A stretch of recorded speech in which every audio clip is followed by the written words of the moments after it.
In this video, I'll show you how you can fix Once Human not launching. Now first what we want to try is right click on Once Human, go into Properties, Installed Files, and verify integrity of game files.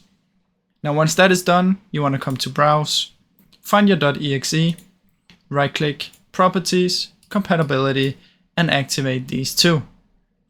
Now if this does not fix your issue, we can go down here and see if we have a Windows update. I don't, so that is fine. Another thing you can do is go to Device Manager, find your display adapters, and update your graphics card. Now mine is already updated, so I don't need to do it, but if you need an update, then you have to do it from there.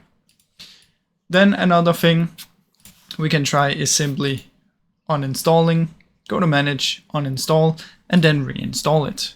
Now as a last resort, what we can try is come down here and go to the oncehuman.game, and you will come to the official website. When you press play now, you will have the option to download it directly to your Windows instead of from Steam, and this can also fix the issue. Now I really hope any of these fixed your issues. If they did, please leave a like and subscribe, as it helps me out a ton. Thank you so much for watching.